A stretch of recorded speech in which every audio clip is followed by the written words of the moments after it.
your stomach drops.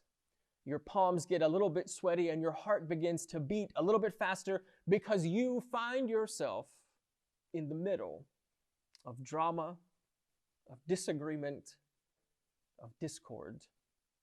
All of us have been here, whether that drama, that disagreement, that discord is with a parent or with a friend or with a teacher or with a significant other. All of us as human beings have at some point found ourselves trying to navigate drama, disagreement, or discord. And because Jesus is God in human flesh, he is not immune to finding himself in the middle of drama, disagreement, or discord. In fact, during most of his ministry, Jesus finds himself in the middle of drama, disagreement, and discord. Throughout the Gospels, the stories of Jesus' life, Matthew, Mark, Luke, and John, Jesus takes center stage, and more often than not, he is teaching or healing or performing some miracle.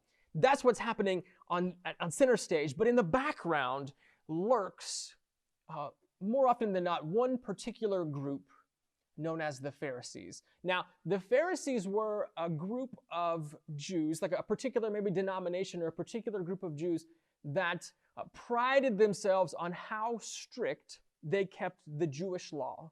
So in the Old Testament, as I'm sure you know, particularly in Leviticus, God lays out all of these laws and rules to govern all kinds of aspects of life, what you can do, what you can eat, what you can wear.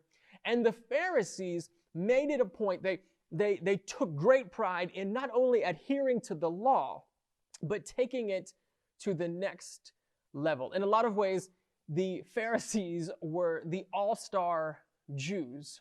Not all-stars in the level of connection they have with God, but all-stars in just how strict they kept the law. For example, in the Old Testament, there is a commandment that says, remember the Sabbath and keep it holy. Essentially, don't forget to take a day of rest. And so Pharisees would not only make sure that they took a day of rest, but they would limit even the amount of steps you could take on the Sabbath. So basically they counted their steps to make sure that they didn't go above and beyond that number of steps and therefore forget the Sabbath. They were all-stars about how strict they kept the Jewish law, and they were all-stars on how much they pushed others to have the same amount of strictness. And this, in particular, is what brought them into drama, disagreement, and discord with Jesus and his disciples. All throughout the gospel narratives, Matthew, Mark, Luke, and John, back and forth, Jesus and the Pharisees have drama, disagreement, and discord. Towards the end of Matthew's gospel, particularly in Matthew 23, there is this conflict. The conflict between Jesus and the Pharisees comes to a head. And throughout this chapter, Jesus says to the Pharisees over and over and over again, woe to you. Which is not something that you and I typically say to one another, but in this context, it is a condemnation, meaning like you are doing this wrong, and a caveat. It is a warning. It's a condemnation and a caveat. It is a rejection of how the Pharisees have done life. It is a rejection of how not only the Pharisees have come to understand who God is, but it is a rejection of how the Pharisees have pushed an incorrect God onto other people. Jesus over and over again says, woe to you, as caveat and as condemnation. He calls them this: you blind guides, you hypocrites, you children of hell, you wicked, you brood of vipers, you snakes. There's so much trash talk in this chapter that it is hard to get your mind around it. It's hard to get a handle on just how much criticism, just how much trash talk God has for the Pharisees. But my absolute favorite moment of trash talk in this chapter is where Jesus calls the Pharisees whitewashed tombs. Let me read this to you. This is in Matthew 23, beginning in verse 27.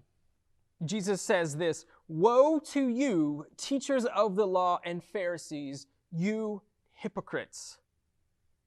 You are like whitewashed tombs, which look beautiful on the outside, but on the inside are full of dead men's bones and everything unclean. In the same way," verse 28, "on the outside you appear to people as righteous, but on the inside you are full of hypocrisy and wickedness." How devastating is this trash talk? Back in the day, they typically did not bury the remains of those who had passed away. Instead, they would put the remains in a coffin, and then that coffin would go into a crypt. Now, sometimes that would be a cave, which is in the case of Lazarus and Jesus when he died. But in some cases, it would be a building. And if it was a building, that building, just like every other building in the desert, would need to have a certain level of upkeep. And one of the ways that they maintained those buildings was with a process called whitewashing. Now, whitewashing involved taking this mixture and sort of covering the building in it, and that mixture would all at once clean the surface, it would repaint the surface, and sort of like plaster would cover the cracks in the surface. And so the end result would be something that looked almost like a brand new building. But no amount of whitewash could change the reality of what was happening inside the crypt.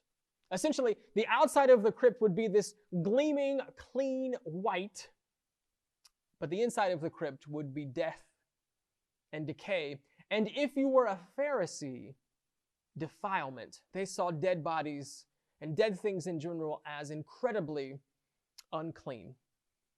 What would happen is you would have on the outside this gleaming structure and on the inside death and decay. And so there'd be this huge disconnect between the internal reality and the external reality. So when Jesus says to the Pharisees, "You are like whitewashed tombs," what he is accusing them of, what he is saying to them, is that who you are on the outside does not match who you are on the inside. There's a huge disconnect, you hypocrite. A disconnect between who you say you are and who you actually are. Jesus' warning to the Pharisees is by extension a warning to us as well.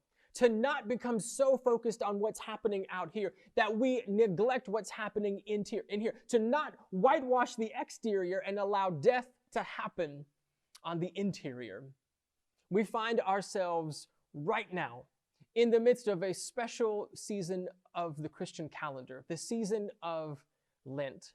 And Lent is a unique opportunity each year to be honest about your internal reality and to connect honestly to God. It's a time where you can reflect on who you are and who you have become, and to do it in such a way that allows God to work in you in maybe a new way. And so we want to give you opportunity to do that. We want to give you a guide to do that. If you can maybe understand this as a guide to not being a hypocrite, a guide to taking care of the internal reality. In the comment section today, we're going to provide you a link to our Lenten reader. And this reader will take you through the remaining days of the season of Lent, leading up to Easter, the 40 days leading up to Easter, and hopefully guide you into realizations and revelations about what's happening in your internal spiritual life. We also hope that as you go through this, that you will be able to connect with God in a new way. because the realizations and the revelations of what's happening internally doesn't lead to God's rejection. Instead, as we become honest with ourselves about where we are at, God embraces us. How do we stop being hypocrites? We commit consistently. And the Lenten Reader will give you opportunity to do just that. You'll find a link to that in the comment section below this morning.